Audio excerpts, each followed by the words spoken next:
Eu diria duas coisas. O primeiro que a gente não falou que seja fácil. Fácil não é, mas é necessário. E a outra coisa é que eu não concordo que a escola e o mundo educacional, antes que nada, é um negócio para todo mundo. Não é verdade. Tem um monte de escolas que trabalham pelo sentido do que estão fazendo e talvez ganham dinheiro com isso. Sim. Mas eu não percebo no mundo educacional voracidade de dinheiro. Se eu perceberia, seria ainda pior. Eu acho que tem muita gente fazendo trabalho pela vocação, só que não faz bem. Mas não pelo negócio, sino pelo erro de um quadro conceitual disso. Mas tem muita gente muito consagrada ao trabalho educacional. Hein? Tem muita gente, independentemente do mundo público, também do mundo privado. E a gente tem que entender... Obrigada, Ramon, né? Obrigada, querido. A gente tem que entender que assim, a gente está em tempo de eleição. Eu tenho que citar isso aqui, né, gente? Então, aquela questão que a gente estava conversando, sempre a culpa é do outro. Do governo, do meu pai, do meu marido, da minha mulher, menos seu. Então, se a gente continuar pensando assim, vai continuar do mesmo jeito. Porque não é a questão, é culpa do dono da faculdade, é culpa do meu professor, é culpa da escola, do ensino público. Sim, eu tenho que fazer a transformação em mim. Eu era uma pessoa tímida. Sempre fui líder, mas era uma pessoa que tinha vergonha de falar para uma multidão. Quando a professora dizia assim, Fátima, leia a página tal, que tinha aquela chatice, né? Sexta série, eu lembro como hoje. A minha voz não saía. Ela desisto. Próximo. Leia fulano de tal. E aí eu fui percebendo isso em mim. E a vida, né? Se eu gosto de comunicação. Gosto de liderar. Porque na época a gente não sabia nada disso, né? Que era isso. Né? As pessoas sempre falam, você tem um dom para isso. Aí você vai se percebendo. E como é que eu vou melhorar? Né? Como é que eu vou perder o medo? Eu fui perder o medo de falar para todas essas pessoas na faculdade, porque eu era obrigada a apresentar o trabalho. E aí, aquela questão, por eu entender do assunto, por eu gostar, eu sabia transmitir. Aí fui perdendo medo. E aí, lógico que a gente tem que se aperfeiçoar. Fui fazer meu curso de radialista, fui fazer o curso de oratória, porque o dom a gente tem, a técnica a gente tem que aprender. Então, isso é uma questão minha.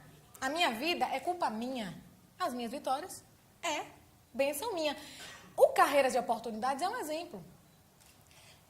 Se eu fosse pensar, ninguém patrocina a educação. Vou falar assim, Bahia, que é a minha realidade. Eu estou na luta desde 2008. E estou ali. Se não fosse por amor, porque lógico que eu vivo disso, né? Eu quero meu dinheirinho, mas o suficiente para viver bem. E para também contribuir para as pessoas que trabalham comigo. Então, se eu fosse pensar só no dinheiro, que eu não acredito que a maioria pense, as pessoas trabalham por amor, se não for assim, se enterre, porque eu acho que o valor da vida é esse, porque aqui pessoas dependem de mim. Eu tenho, 10, 12 pessoas trabalhando diretamente comigo. Então, assim, e que fazem a diferença. Sem eles eu não fazia o programa Carreiras. E sem vocês, muito menos, porque o programa foi feito para vocês, de coisas que eu acredito. Então, a mudança, ela tem que partir de mim. Não é o Sistema Uno que vai me fazer mudar, mas ela me dá a ferramenta para eu me tornar uma profissional melhor, uma cidadã melhor. Então, a gente tem que começar a mudar, primeiro a gente, para fazer a diferença na nossa comunidade, na nossa casa, no nosso trabalho, que a gente passa a maioria. A maioria aqui trabalha o dia todo, né? De 8 às 18, quantas pessoas aqui? Vem cá.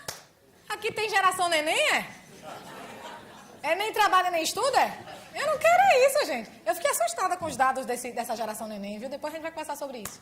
Então, Ramon, a mensagem que eu já deixo para você é: não fique esperando você... Movimente outras pessoas que acreditam na mesma coisa que você a mudar, porque o sistema público, a escola, ela só vai mudar quando a gente se incomodar e fazer as coisas acontecerem. Porque isso aconteceu lá na década de 60, né, quando teve lá a ditadura e tudo. As coisas só mudaram por isso. Quando a gente se levantou sem vandalismo. Porque eu acho que a gente brigar por uma causa é conversando. E se não for... aí quando fala assim, se não for por bem é por mal, não é por mal não. A gente tem que realmente mostrar, eu sei os meus direitos. E os meus deveres eu estou fazendo? Então, é essa forma consciente que eu quero que vocês pensem, porque a gente está num tempo de eleição, onde, infelizmente, a gente vota nulo e vai para as pessoas erradas. Infelizmente, a gente não tem uma política séria, e que isso vai ser mudado também quando a gente se manifestar. Isso não vai demorar.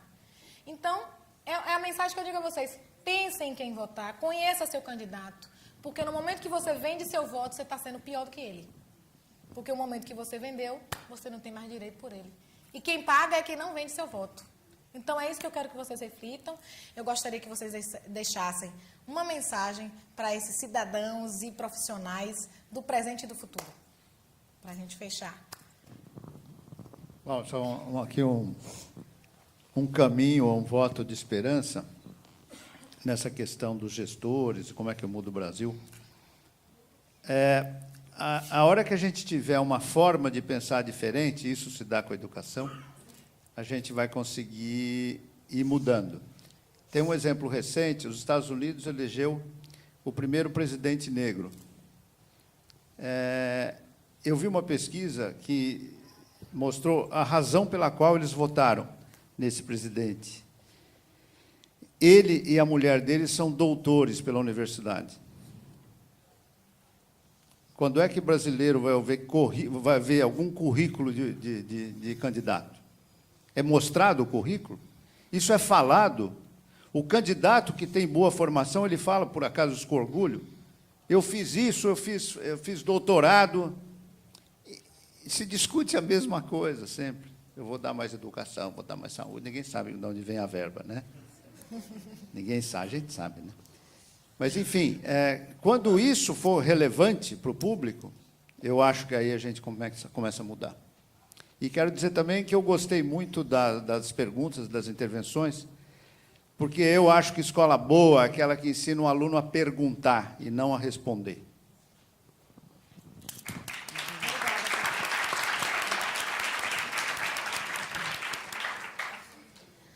Bom, eu vou encerrar fazendo um comentário e falando com o Ramon. É Ramon, né? Isso. E aí com todos. Resignação. Eu me entristeço porque percebo uma desesperança nessa postura, né? Assim, a minha escola, ela é um negócio. E toda vez que a gente se depara com uma situação como essa, seja porque a sua escola é um negócio, seja porque a gente tem uma bestialidade na faixa de Gaza e as pessoas ficam tentando justificar mortes porque tem bandeiras envolvidas, interesses econômicos, e essa bestialidade humana, ela tem que ser despida dessas questões, e a gente acaba jogando o jogo, né?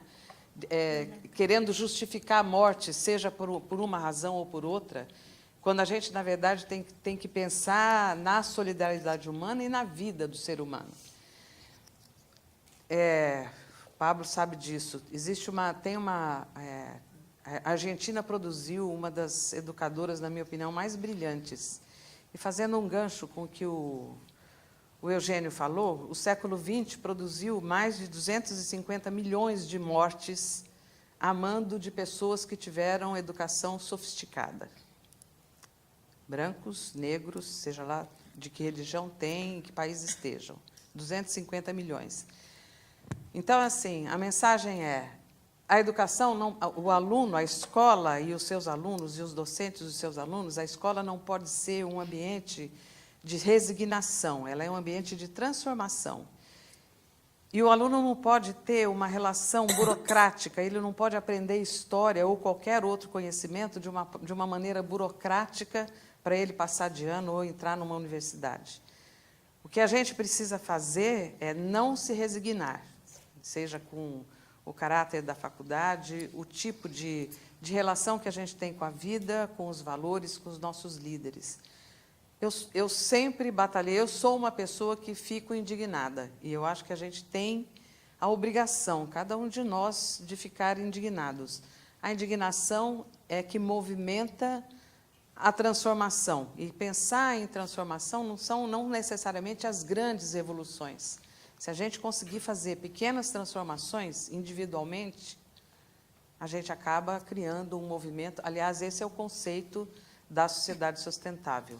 É o indivíduo produzindo uma mudança coletiva. Então, essa é a minha mensagem.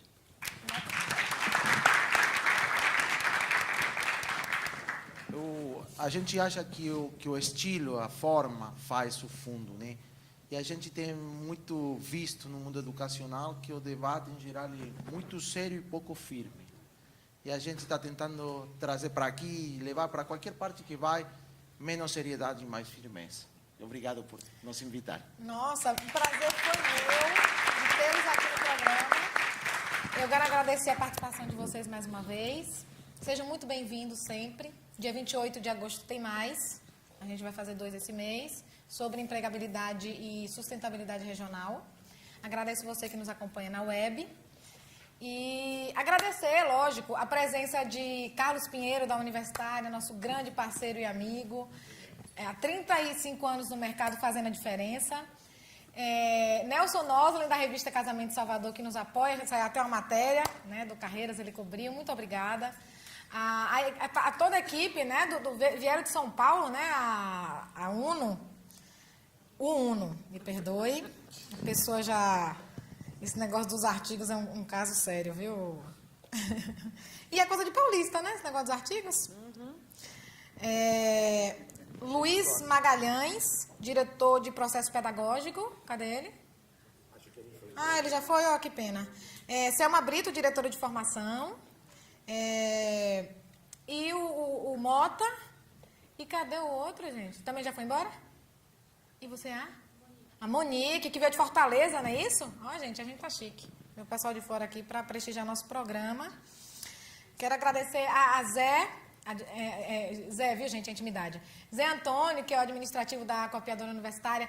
Pense no lugar que você chega para ser atendido e não quer sair nunca mais. Qualquer loja perto de você, entre no site copiadorauniversitaria.com.br, curta o fanpage e participe de sorteios.